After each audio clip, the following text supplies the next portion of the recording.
ವಿದ್ವಾಂಸರಾಗಿರ್ತಕ್ಕಂಥ ವಿಪ್ರನುಡಿಗೆ ಸಂಪಾದಕರಾಗಿ ಬಂದು ವಿಪ್ರನುಡಿಯ ವಿಶೇಷತೆಯನ್ನು ನಾಡಿನಾದ್ಯಂತ ಪ್ರಸಾರ ಮಾಡ್ತಾರೆ. ಇಂಥವ್ರ ಶ್ರೇಷ್ಠ ವ್ಯಕ್ತಿಗೆ ನಾವಿವತ್ತು ಅಖಿಲ ಕರ್ನಾಟಕ ಬ್ರಾಹ್ಮಣ ಮಹಾಸಭಾ ವತಿಯಿಂದ ಮಹಾಸಭಾ ಸಂಸ್ಥಾಪನಾ ದಿನಾಚರಣೆ ಪರವಾಗಿ ವಿಪ್ರ ಶಕ್ತಿ ಅಂತಕ್ಕಂಥ ವಿಶೇಷವಾದ ಪುರಸ್ಕಾರಗಳ ಮೂಲಕ ಗೌರವಿಸ್ತಾ ಇದ್ದೀವಿ. ಈ ಸನ್ಮಾನ್ಯ ರಘುನಾಥ್ ಮತ್ತು ತಂಡದವರು ಗೌರವವನ್ನು ಸಮರ್ಪಣೆ ಮಾಡಬೇಕು ಅಂತ ಕೇಳ್ಕೊಳ್ತಾರೆ. ನಮಸ್ಕಾರ. ಶ್ರೀಮಾತಾ ಮಹಿಳಾ ಬ್ಯಾಂಕಿನ ಸಂಸ್ಥಾಪಕ ಅಧ್ಯಕ್ಷರಾಗಿ ಪ್ರಸ್ತುತ ನಿರ್ದೇಶಕರಾಗಿಯೂ ಸೇವೆ ಸಲ್ಲಿಸಿರುತ್ತಾರೆ.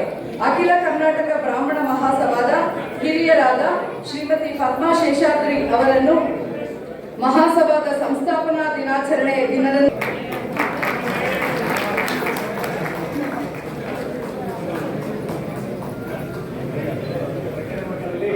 ತನು ಮನ ಧನ ಸಹಕಾರ ನೀಡಿ ಸಹಕರಿಸಿರುತ್ತಾರೆ. ಇವರು ನ್ಯಾಷನಲ್ ಎಜುಕೇಷನ್ ಸೊಸೈಟಿ ಅದರ ಅಧ್ಯಕ್ಷರು ಕೂಡ ಆಗಿದ್ದರು. ಇವರ ಸುಪುತ್ರ ಡಾಕ್ಟರ್ ಶಶಿಧರ್ ಅವರು ಈಗಲೂ ಸಮಾಜ ಸೇವೆ ಹಾಗೂ ಆರೋಗ್ಯ ಸೇವೆಗಳಲ್ಲಿ ತೊಡಗಿಸಿಕೊಂಡಿರುತ್ತಾರೆ. ಗೌರವಿಸಲು ಅಖಿಲ ಇಂದ ಯಲಹಂಕಕ್ಕೆ 94 ಕಿಲೋಮೀಟರ್ ಸ್ಪೀಡಲ್ಲಿ ಅವರೇ ಕಾರ್ ಓಡಿಸ್ಕೊಂಡ್ರು. ಅತ್ಯುತ್ತಮ ಗಮನಕಾರರು ಮಹಾಸಭೆಗಳ 40 ವರ್ಷಗಳಿಂದ ನಿರಂತರವಾಗಿ ನಿಕಟ ಸಾಲವನ್ನು ನಮಗೆ ಇಟ್ಟುಕೊಂಡಿರುತ್ತಾರೆ. ಸರ್ಕಾರದಿಂದ ಬೇಕಾಗಿದ್ದ ಇರುತ್ತಾರೆ, ಫೈನಾನ್ಷಿಯಲ್ ಅಸಿಸ್ಟೆನ್ಸು ಇರ್ತಾರೆ. ಮಹಾಸಭೆ ಎಲ್ಲ ಸಮ್ಮೇಳನಗಳಲ್ಲಿ ಭಾಗವಹಿಸಿರುತ್ತಾರೆ.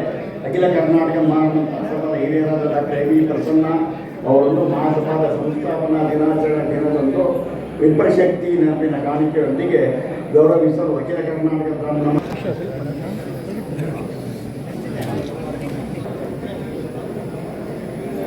ಎಲ್ಲರಿಗೂ ನಮಸ್ಕಾರಗಳು.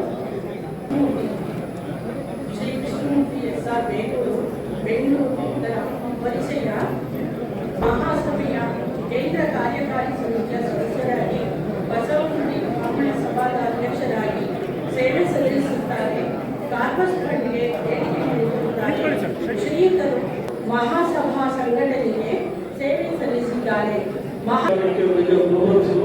ಅಖಿಲ ಕರ್ನಾಟಕ ಬ್ರಾಹ್ಮಣ ಮಹಾಸಭಾ ಅಧ್ಯಕ್ಷರಾದ ಎಸ್ ರಘುನಾಥ್ ಪದಾಧಿಕಾರಿಗಳು ಸಂತೋಷ ಪಡುತ್ತೇವೆ.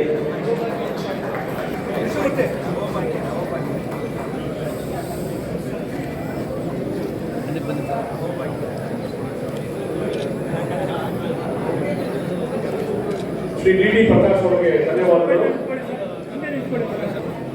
ಹಾಗಾಗಿ ಈ ದಿನವೇ ಈ ಸಂಸ್ಥೆ ಸ್ಥಾಪನೆ ಆಗಿದೆ ಅನ್ನೋ ಅರ್ಥದಲ್ಲಿ ಈ ಕಾರ್ಯಕ್ರಮನ ರೂಪಿಸಿ ಅದರಂತೆ ಇವತ್ತು ಕಾರ್ಯಕ್ರಮ ಮಾಡಿದ್ದೇವೆ.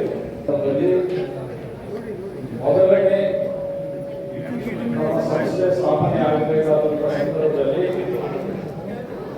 ಯಾರು ಅಧ್ಯಕ್ಷರಾಗಿ ಪ್ರಧಾನ ಕಾರ್ಯದರ್ಶಿಯಾಗಿ ಒಂದು ಅವಧಿನ ಕಾಲಕ್ಕೆ ಸಂಬಂಧಪಟ್ಟ ಮಹಿಳೆಯರು ಏನು ಸ್ಥಾಪನೆ ಮಾಡ್ತಾರೆ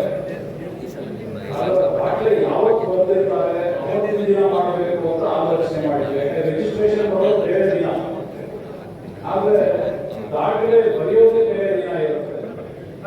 ಹಾಗಾಗಿ ಆ ದಾಖಲೆ ಎಲ್ಲಿ ಅಂತ ಹುಡುಕಿದಾಗ ದುರ್ದೈವ ನಮಗೆ ನಮ್ಮ ಮಹಾಸಭೆಯಲ್ಲಿ ಆ ದಾಖಲೆ ಇಲ್ಲ. ಆ ದೃಷ್ಟಿಯಿಂದ ಇವತ್ತು ನಾವು 11 ಜುಲೈಗೆ ರಿಜಿಸ್ಟ್ರೇಷನ್ ಆಗಿ ಬಂದಿದೆ. ಅದನ್ನೇ ನಾವು ಇವತ್ತು ಸಂಸ್ಥಾಪನಾ ದಿನಾಚರಣೆ ಹೇಳಿ ಮಾಡಬೇಕು ಅಂತ ಹೇಳಿ ನಿರ್ಣಯ ಮಾಡಿ ಈ ಕಾರ್ಯಕ್ರಮ ಮಾಡಿದ್ದೀವಿ.